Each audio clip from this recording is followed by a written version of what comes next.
Bismillahirrahmanirrahim. Assalamualaikum warahmatullahi wabarakatuh.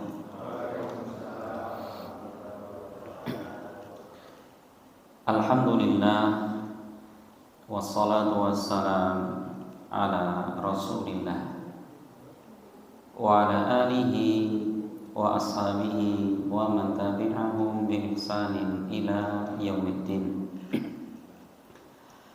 Wa asyhadu an la ilaha illallah wahdahu la syarika lah wa asyhadu anna Muhammadan abduhu wa rasuluh sallallahu alaihi wa ala alihi wa sallam. Qala Allah subhanahu wa ta'ala, ya ayyuhalladzina amanu taqullaha haqqa tuqatih wa la tamutunna illa wa antum muslimun. Ya ayyuhan nasu taqu rabbakumul ladzi khalaqakum min nafsin wahidah wa khalaqa minha zawjaha wa batha minhuma rijalan katsiran wa nisaa'a wattaqullaha alladzi tasaaluna bihi wal arham innallaha kana 'alaikum raqibah. Ya ayyuhalladzina amanu taqullaha wa qulu qawlan sadida yuslih lakum a'malakum wa yaghfir lakum dhunubakum wa may yuti'illaha wa rasulahu faqad faza fawzan 'azima. Amma ba'd. Ma'asyiral muslimin, jamaah rahimani wa rahimakumullah.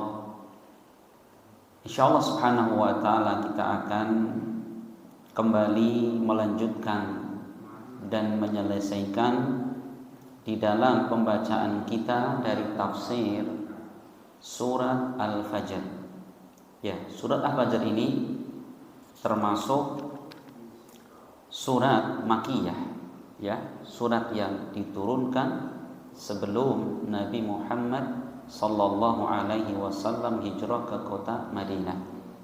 Nah, di antara ciri surat Makkiyah adalah suratnya umumnya pendek-pendek. Ya, umumnya pendek-pendek. Dan banyak sekali mengingatkan tentang negeri akhirat. Ya, mengingatkan tentang surga dan neraka. Karena apa? Memang momentumnya pas sekali. Ketika manusia sedang lalai, manusia lupa akan penciptanya, tidak tahu aturan hidupnya, maka diingatkan akhirat. Karena Masya Allah sekalian, mengingat kematian, mengingat akhirat itu merupakan salah satu ciri orang yang paling cerdas, kata Nabi. Sebagaimana sebuah hadisnya, Rasul pernah ditanya, ya Rasulullah, ayyul mu'minina afdal? Ya Rasul, orang mukmin seperti apa yang paling utama? Nabi mengatakan, ahsanuhum khuluqah.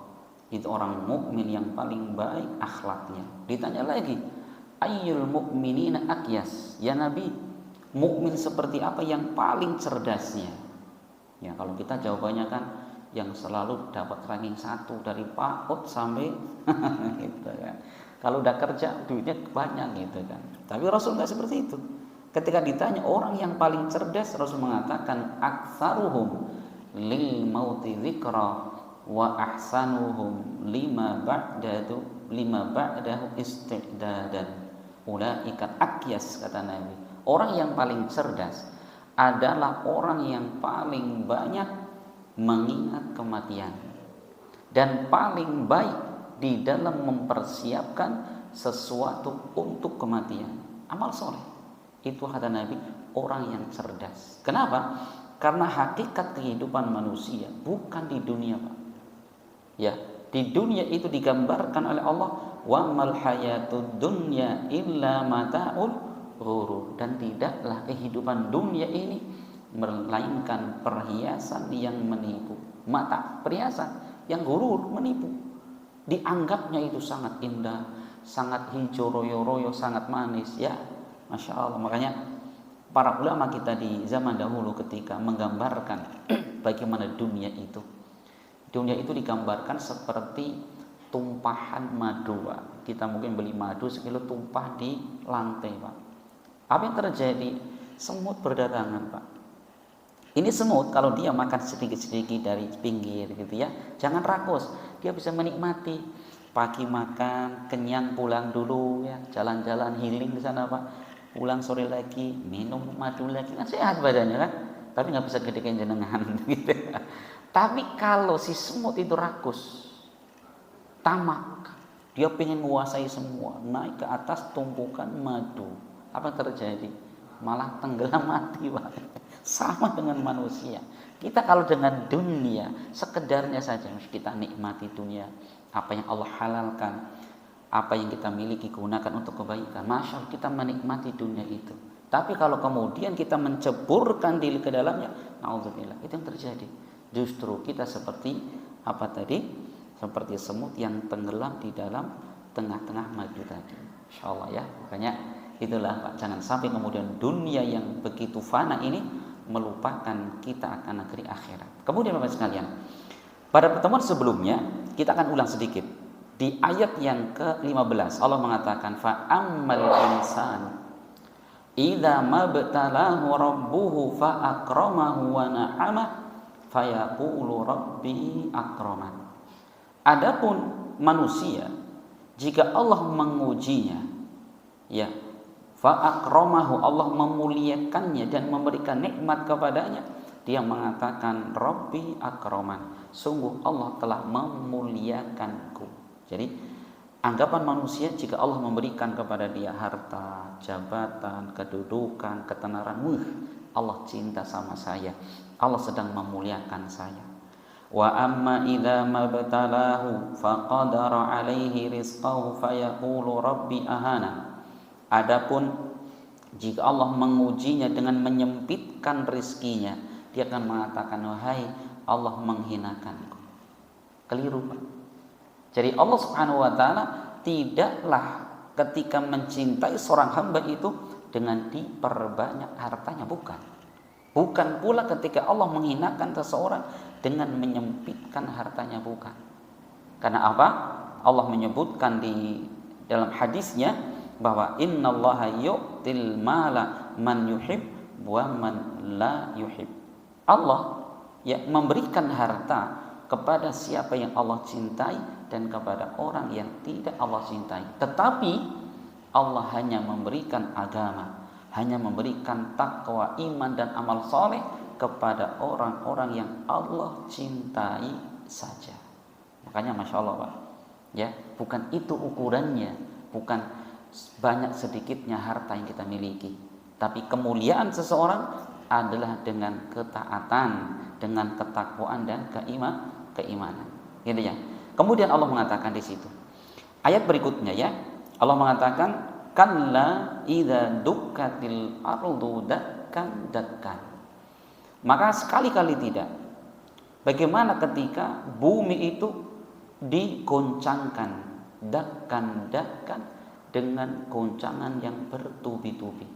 Itulah keadaan kelak pada hari kiamat ya, ketika bumi ini dibenturkan dengan gunungnya ya, sebagaimana Allah juga menerangkan di dalam Al-Qur'an ya, terdapat di dalam surat Al-Hajj ya, ayat pertama Allah mengatakan ya ayyuhan nasu taqu rabbakum inna zalzala sa'ati syai'un 'adzim.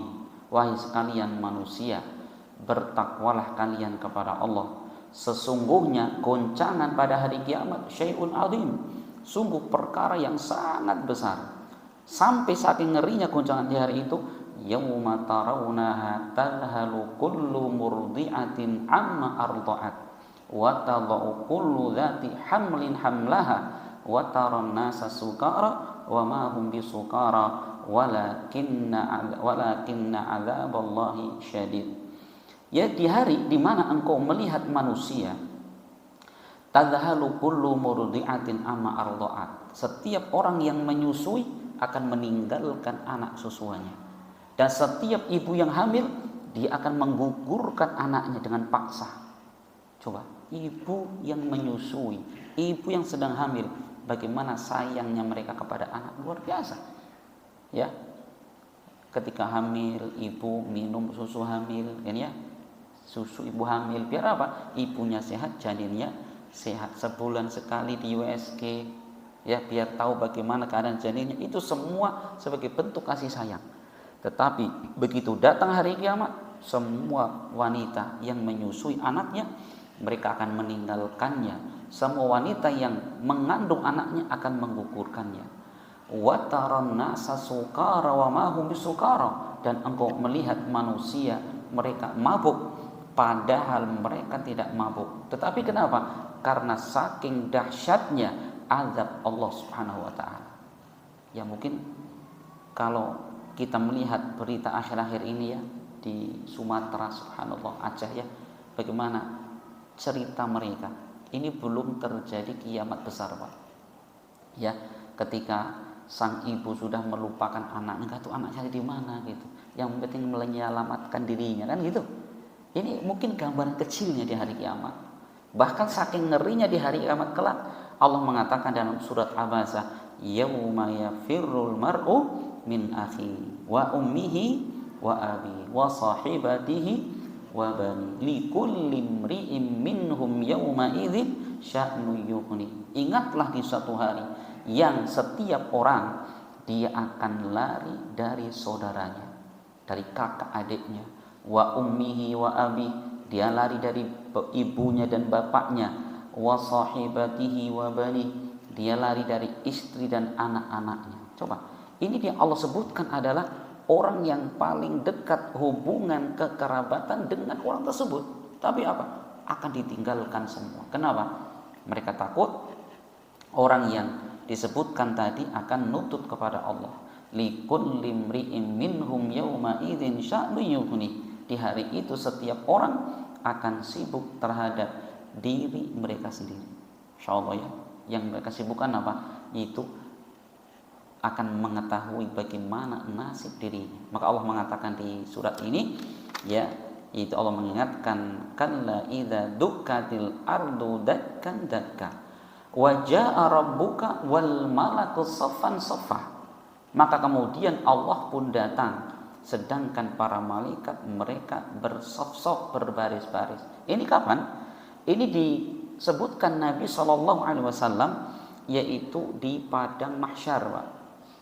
Jadi ketika datang nanti padang mahsyar yang sudah kita jelaskan pada pertemuan sebelumnya, di mahsyar itu hari yang sangat mengerikan, Pak.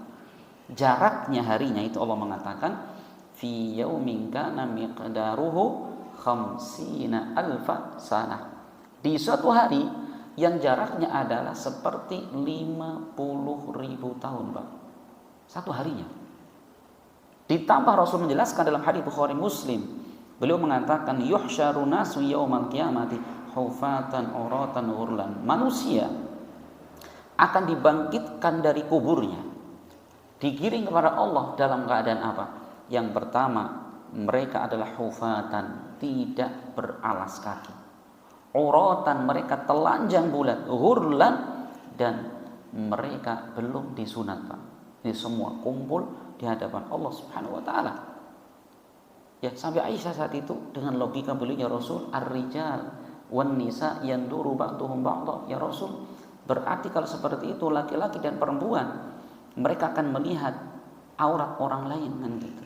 Apa kata Nabi? Ya Aisyah, al-amru asyaddu min ayyuhimmahum ala dzalik. Ya Aisyah, urusan di hari itu jauh lebih mengerikan daripada sekedar melihat aurat lawan jenis. Gak ada, Pak, orang yang memperhatikan aurat lawan jenis. Saking apa? Takutnya kepada Allah Subhanahu wa taala. Ini. Nah, maka di hari itu manusia betul-betul kepayahan, Pak. Ditambah lagi matahari didekatkan di atas kepala mereka. Maka kemudian manusia semuanya itu mendatangi para nabi. Yang pertama didatangi adalah Nabi Adam alaihissalam. Apa yang mereka minta kepada Adam? Agar Adam memberikan syafaat, agar Adam memohonkan kepada Allah untuk segera dilakukan hisab. Tapi Adam mengatakan bahwa di hari ini Allah murka kepadaku dengan suatu kemurkaan yang belum pernah sebelumnya dan setelahnya Allah murka seperti ini. Kenapa? Aku pernah berdosa kepada Allah. Itu ketika Allah mengatakan wala taqraba hadhihi syajarah. Ya, janganlah engkau wahai Adam dan Hawa mendekati pohon ini. Tapi apa? Nabi Adam malah melanggarnya. Gitu. Maka aku tidak bisa nolong kalian. Nafsi kata Adam. Aku hanya bisa ngurusi diriku sendiri. Coba kalian datang kepada Nabi Nuh alaihissalam. Datang Nabi Nuh. Nabi Nuh pun jawabannya sama. Tidak bisa ngasih syafaat kepada kalian. Coba datang kepada Nabi Ibrahim. Sama, tidak bisa. Nabi Musa, Nabi Isa. Semua Nabi yang saya sebutkan namanya angkat tangan semua. Maka kemudian Nabi Isa mengatakan, coba kalian mendatangi Nabi Muhammad SAW, manusia berbondong-bondong. Ya Muhammad, engkau adalah Rasul terakhir yang Allah utus, dan macam-macam. Tolong mohonkan kepada Allah agar Allah segera menghisab kami. Maka Rasul mengatakan, ana laha, inilah bagian saya ini. Maka kemudian yang mampu hanya Rasulullah. Kemudian Rasulullah pun segera mendatangi arsy-Nya Allah. Beliau sujud di bawah arsy dengan sujud yang sangat lama, memuji Allah dengan pujian yang sangat tingginya, sampai kata beliau, demi Allah di hari ini saya belum bisa mengucapkan pujian itu. Kenapa? Allah belum ajarkan kepada saya. Maka kemudian Allah mengatakan, setelah Rasul sujud yang lama, Allah mengatakan, ya Muhammad irfa raksak, wahai Muhammad angkat kepalamu. Qul tusma, silahkan engkau berbicara, niscaya akan didengarkan. Was'al tu'ta, silahkan engkau minta, niscaya akan diberikan. Washfa'tu syafa', silahkan engkau minta syafaat, niscaya engkau akan diberikan syafaat.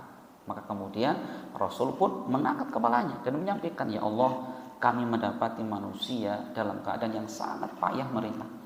Maka tolong segerakanlah mereka untuk dihisab. Maka Allah menjawab di sini, wa jaa rabbuka wal malaku saffan saffa. Maka Allah pun datang. Nah, datang ke mana? Li fasil qada, kata ulama, yaitu untuk menyelesaikan seluruh urusan manusia. Wal malaku saffan saffa, sedangkan malaikat mereka berjajar, bersaf-saf seperti safnya kita sedang sholat. Nih, masya Allah ya. Dan di hari itu Allah mengatakan, waji'a yauma idzin bi jahannam, dan didatangkan pada hari itu neraka jahanam. Jadi ketika Allah menghisab manusia, nanti kita dihisab ini, maka pemandangan yang ada di depan kita adalah apa? Jahanam. Kenapa dinamakan jahanam? Para ulama ketika mengatakan dinamakan jahanam, karena apa? Karena libur diha wa qariha, karena jauhnya dan dalamnya serta gelapnya jahanam itu. Insyaallah ya. Iya, kenapa dikatakan jahanam? Maka Allah mendatangkan neraka jahanam.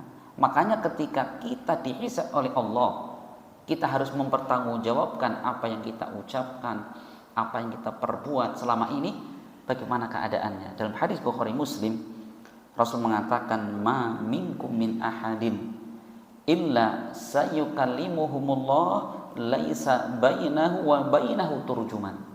Tidak ada seorang pun di antara kalian, melainkan kelak pada hari kiamat akan diajak bicara Allah secara langsung, tanpa adanya penterjemah, langsung berdua. Ya. Maka kata Rasulullah, wala yanduru ila aimanihi illa ma qad salaf. Tidaklah dia melihat ke arah kanan melainkan amal yang pernah dia perbuat. Tidaklah dia melihat ke arah kiri melainkan amal yang pernah diperbuat. Jadi amal semua terpampang, Pak.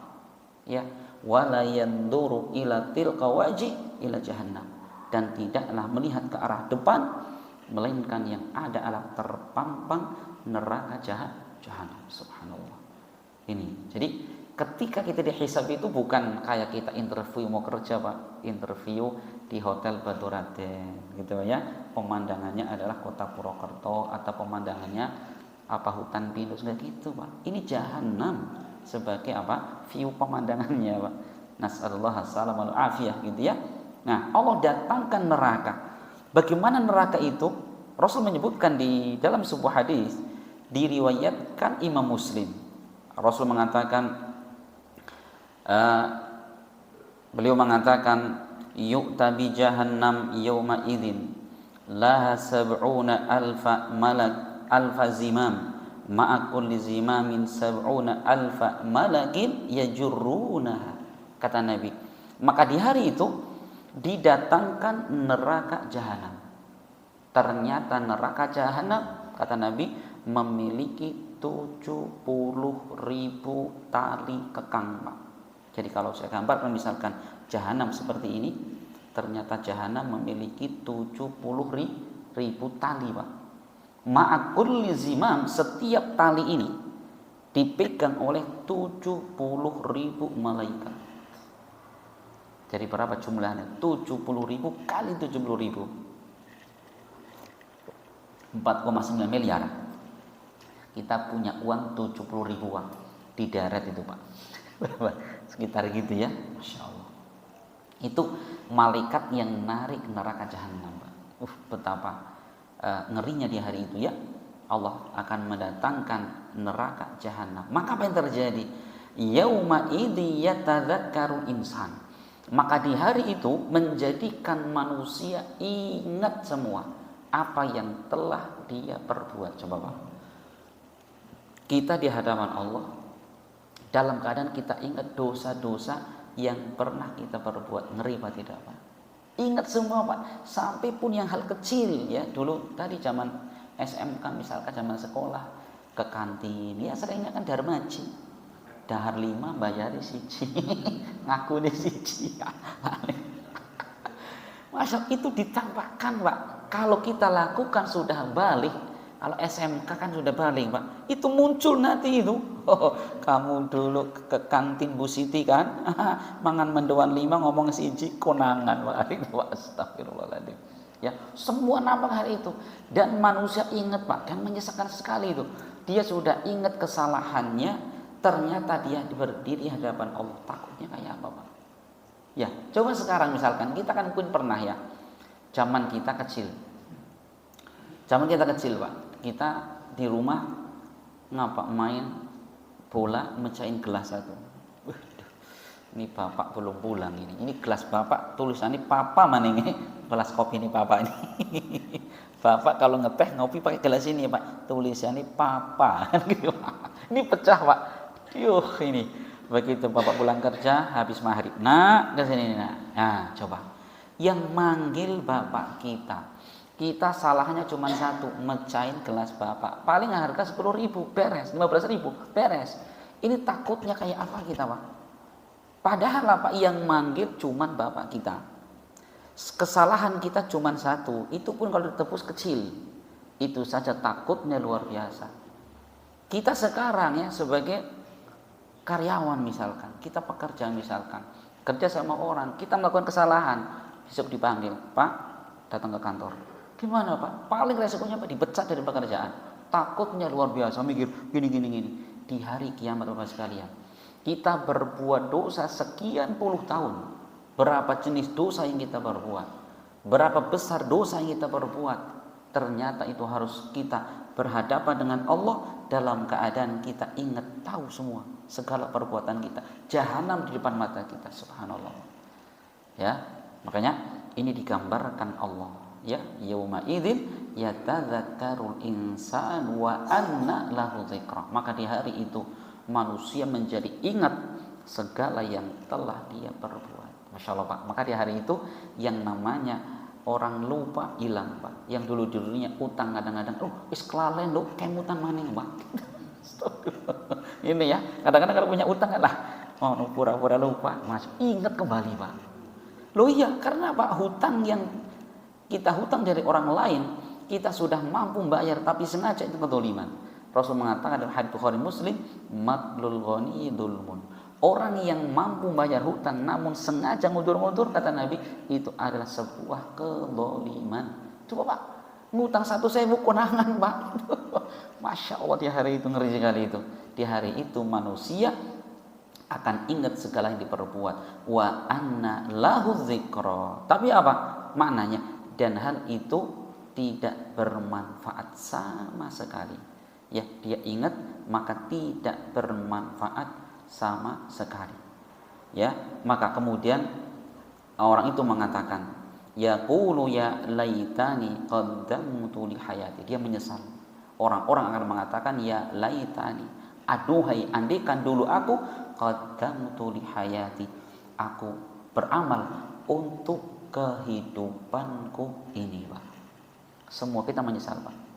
Sampai Allah ketika menggambarkan bagaimana penyesalan orang-orang yang zalim, Allah mengatakan yauma ya'adul zalimu ala yadayhi. Ingatlah ketika orang-orang yang zalim mereka apa? Menggigit kedua tangannya, Pak.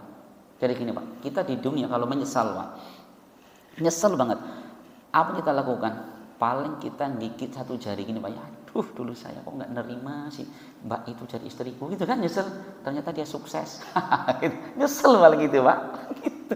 Ya kan, di dunia satu jari, Pak, tapi begitu di hari kiamat saking besarnya penyesalan, bukan satu jari tapi 10 jari masuk semua. Coba praktekin, Pak, jenengan, Pak, di hari kiamat terjadi, Pak, kedua tangan kita masuk ke mulut kita. Sampai mengatakannya, laitani ittakhadtu ma'ar rasuli sabila, aduhai andaikan dulu aku mengikuti jalannya para rasul. Menyesal. Ustaz, apakah yang menyesal hanyalah orang-orang yang ingkar kepada Allah, orang-orang kafir? Betul, orang kafir jelas menyesal. Bahkan orang beriman, ahli ibadah saja menyesal. Sampai Al-Imam Ibnu Katsir di sini beliau meriwayatkan ucapan sahabat Nabi yang bernama Muhammad bin Abi Umairah. Sahabat Nabi belum pernah mengatakan, "Lau anna abdan kharra ala wajhihi min yaumi wulida ila an yamuta hariman fi ta'atillah la haqqarahu yaumal qiyamah wa law wadda annahu rudda ila dunya kaima yasdada minal ajri wa thawab." Kata beliau, andaikan ada seorang dia sujud dengan wajahnya sejak dia dilahirkan sampai dia mati sudah tua di atas ketaatan kepada Allah. Andaikan, Pak, ada orang dari lahir, Pak, ini digambarkan dari lahir dia langsung sholat sujud terus kepada Allah sampai dia tua terus sholat kepada Allah, ya, di atas ketaatan, maka apa? La haqqarahu yaumal qiyamah, niscaya dia akan merasa apa yang dia perbuat itu sangat kecil dan dia sangat pingin andaikan kemudian kembali ke dunia untuk menambahkan amal soleh dan pahala. Coba, Pak, orang yang umurnya habis untuk ibadah saja mereka menyesal. Bagaimana dengan kululon panjenengan, Pak? Iya kan, kita kan gitu, Pak. Ngomong tak, iya kita itu harus adil dunia akhirat. Ayo hitung-hitungan. Itu kan sekarang. Kalau andai kan gini, Pak, waktu kita kan sehari semalam 24 jam. Kata ngomong kan gitu, kita harus adil, dunia juga dipikirin. Coba kita adil, Pak. Kalau kita mau adil, sehari semalam kan 24 jam. Kalau adil gimana? 12 jam untuk dunia, 12 jam untuk akhirat, kan gitu, Pak, ya. Sekarang bener nggak ini ucapan kita adil-adilan? Wes, kita untuk akhirat apa sih? Sholat, Pak. Jenengan sholat subuh pinter rakaat, 10 rakaat, berapa menit? Paling 10 menit sampai 10 menit, Pak. Yes, tak ambil maksimal 10 menit. Zuhur 10 menit, apa ya? Mulai 5 menit salam. Katakanlah setiap sholat 10 menit, Pak. 5 kali sholat baru 50 menit, belum sampai sejam, Pak. Habis itu nopo kerja. Coba sekarang kita kerja, Pak. Kerja sehari semalam 8 jam dunia, turu 8 jam, 16 jam. Kita korupsi 4 jam kita, Pak, untuk akhiratnya. Korupsi kita berarti. Kok kita mau ngomong apa tadi? Kita mau ngomong mau 50-50, ya, separuh dunia separuh akhirat. Nggak akan, Pak. Kita sudah terlalu banyak waktu untuk dunia kita. Kan gitu loh, Pak. Masya Allah, padahal negeri akhirat itu luar biasa. Makanya gini, Bapak sekalian, Ustaz, terus gimana ini? Saya yang kerja sehari 8 jam, tidur harus 6 jam, 7 jam, 8 jam, nonton film dan lain-lain gitu ya. Dunia semua itu. Gimana caranya? Gini, Bapak sekalian, kita pastikan seluruh aktivitas kita niatkan untuk akhirat. Contoh, kita bekerja, mau gak mau harus bekerja, Pak. Kita punya anak, punya istri. Kalau kemudian kita ibadah terus, dolim kita. Iya kan? Kita punya anak, punya istri, orang tua yang harus kita nafkahi. Kita nggak mau kerja, ulah ya ngibadah sing penting. Dolim kita dosa Pak. Karena Rasul mengatakan kafa bil mar'i itsman an yudhi'a man ya'ul. Cukuplah seorang dikatakan berdosa jika dia menelantarkan orang yang menjadi kewajiban nafkah baginya. Maka gimana caranya agar bekerja kita berpahala? Ingat, kita bekerja untuk apa sih? Karena Allah memerintahkan kita menafkahi anak dan istri. Kita niatkan bekerja untuk itu, insya Allah berpahala.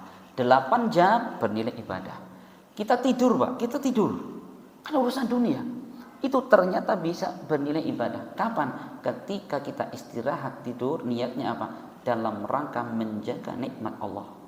Allah berikan kepada saya badan untuk menjaga kesehatan, istirahat cukup, dapat pahala. Apalagi tidur kasih biar subuhan nggak telat, pahala tambah lagi. Gitu loh Pak.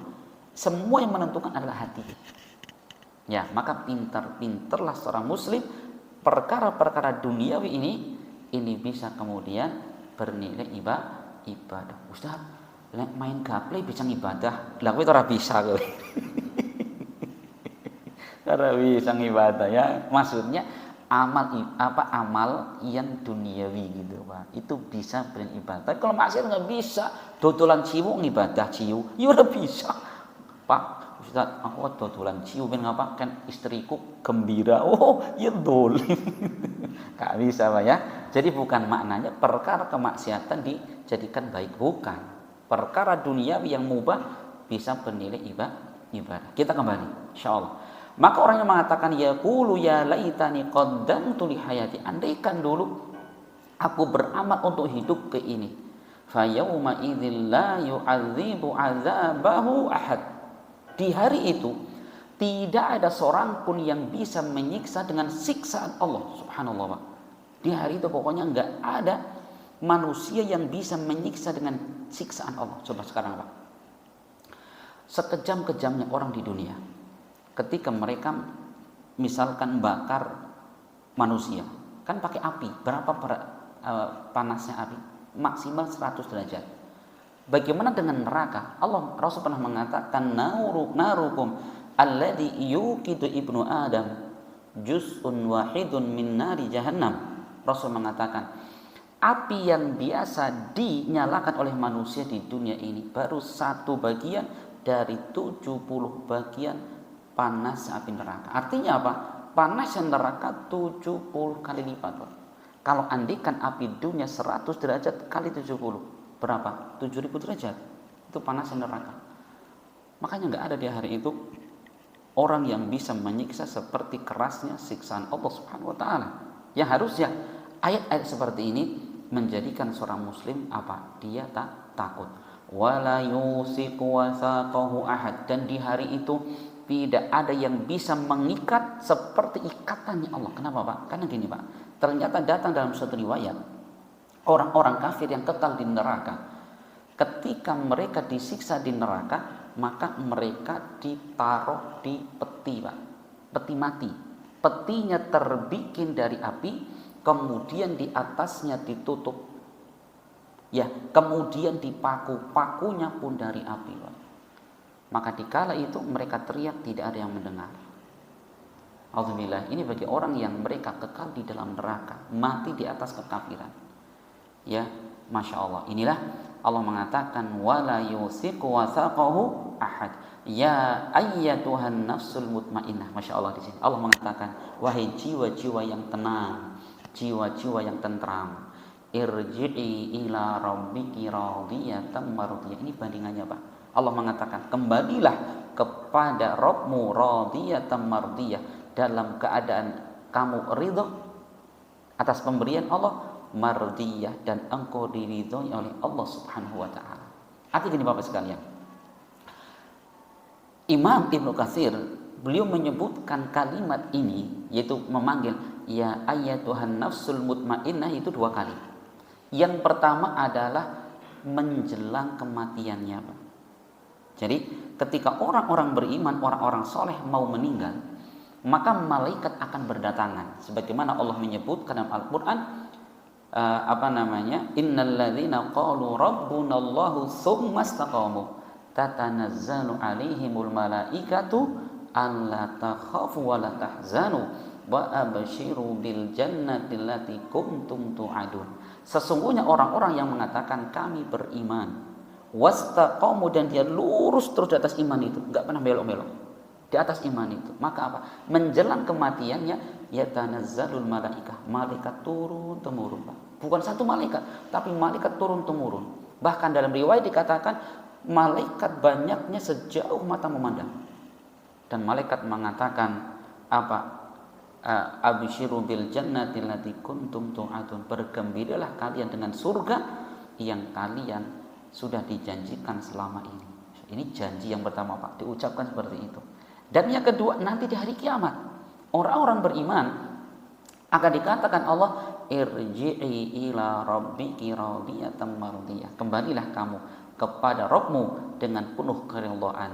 Fadkhuli fi ibadi, masuklah kamu bersama dengan jamaah dari hamba-hambaku. Jadi Allah memerintahkan orang beriman ini untuk berkumpul dengan orang beriman di dalam surga. Masya Allah. Makanya apa? Di dalam surga itu bisa teman, dia akan menanyakan temannya. Makanya para ulama kita di zaman dahulu pernah suatu ketika dikisahkan, ketika jenguk temannya sedang sakit parah sekali, maka saya lupa ini, kalau tidak salah Sufyan Ats-Tsauri atau Ibnu Mubarak, dia pesan kepada temannya, kawan, nanti kalau kamu mati dan kamu masuk surga, kok kamu tidak mendapati aku di dalamnya, tolong ya tanyakan kepada Allah, mana saya gitu. Jangan saya tersisa masih di neraka gitu.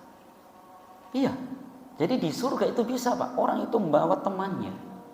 Apalagi orang-orang yang biasa ibadah bareng, berjuang bareng seperti ini. Nanti gitu, Pak. Kok dulu teman kita yang suka sholat jejeran, ngaji bareng, nggak kelihatan di mana? Mereka saling menanyakan gitu ya. Iya, sebagaimana masalah ini, Pak. Makanya ini pentingnya ya. Kita itu akan dikumpulkan dengan orang yang semisalnya. Iya, siapa? Kailu yang biasa kalau taklim nggak ada ngantuk. Nanti ketemu gitu. Tapi Masya Allah, walaupun ngantuk, tapi apa? Mereka tuh dapat pahala, Pak. Duduknya di majlis ilmu dapat pahala, dapat keberkahan. Maka mereka saling apa? Saling menggaya, Allah teman saya mana dulu sholat bareng, hujan-hujan bareng gitu ya. Meriang pun kita tengok, Masya Allah. Itu loh, subhanallah itu ya. Fadkhuli fi ibadi wadkhuli jannati, dan masuklah ke dalam surgaku. Masya Allah, Pak. Itulah kebahagiaan yang hakiki.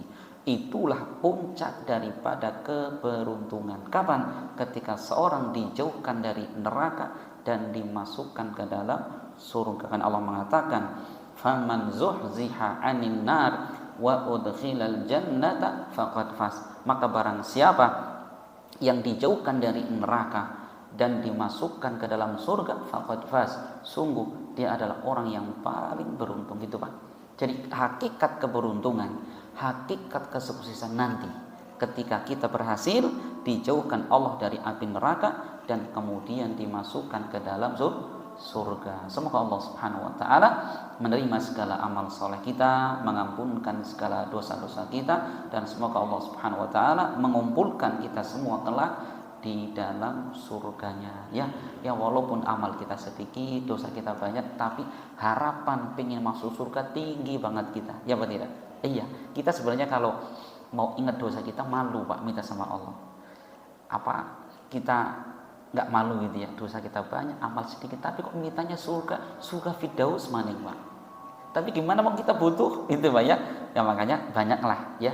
Di antara doa yang Rasul ajarkan bagaimana? Allahumma inni as'alukal jannah wa ma qarraba ilaiha minal qawli wal amal. Ya Allah, aku mohon kepadamu surga dan segala ucapan dan perbuatan yang bisa mendekatkan kepada surga. Wa a'udzubika minan nar wa ma qarraba ilaiha minal qawli wal amal. Ya Allah, dan jauhkanlah aku dari neraka dan jauhkan aku dari segala ucapan dan perbuatan yang bisa mendekatkan ke neraka. Gitu, Pak. Jadi kita minta kepada Allah surga dan segala yang bisa mengantarkan kita ke surga. Kita berlindung dari Allah kepada Allah daripada neraka, dan kita berlindung dari segala ucapan dan perbuatan yang bisa mengantarkan ke neraka. Semoga bermanfaat dan semoga Allah Subhanahu wa taala memasukkan kita semua ke dalam surganya kelak. Amin ya rabbal alamin. Dan kita akhiri subhanakallahumma bihamdik asyhadu an la ilaha illa anta astaghfiruka wa atubu ilaik. Assalamualaikum warahmatullahi wabarakatuh.